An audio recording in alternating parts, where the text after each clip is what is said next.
So is it the case that in order for one person to be right, the other person has to be wrong?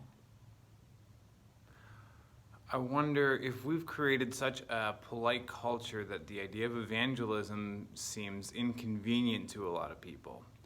The idea of sharing your faith seems obtrusive. You don't want to bother someone with your truth because in saying that what I have is truth, they will feel like what they have is wrong.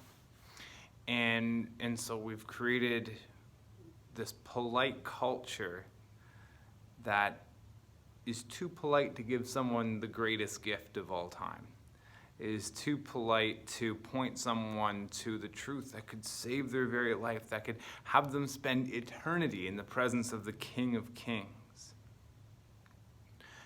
In order to share our truth, do we have to tell them they're wrong? Well, not exactly. Paul, the Apostle Paul, who is one of the best examples that we have of how to live a great Christian life, what he did was when he went to the Areopagus, he looked around, he spent some time, he got to know his friends. And he got to find a truth about them that was great. Now, what did Paul actually think? It says that he was distressed. He was quite distressed by what he saw. He was worried, and there's a lot of inner turmoil, and you may have that with your friends as well. You may have that with your coworkers. You may see areas of their life that kind of makes your blood curdle. You don't have to tell them. You don't have to tell them that you think they're wrong.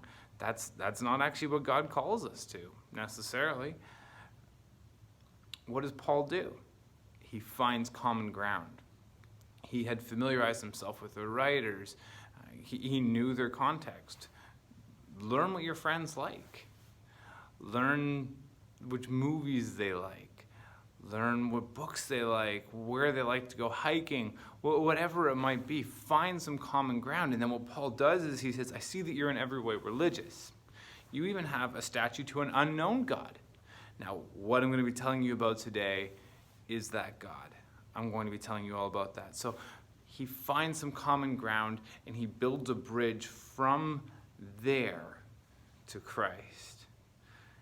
You don't have to point to people how wrong they are or how bad they are.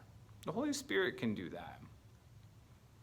What our job to do is to find common ground, to love them well, to be curious about their life, to invest into them, and then to show them the truth in love. You can do this in a way that doesn't make them feel bad, but it actually increases and builds upon the God-given identity that they've been given. So God bless you.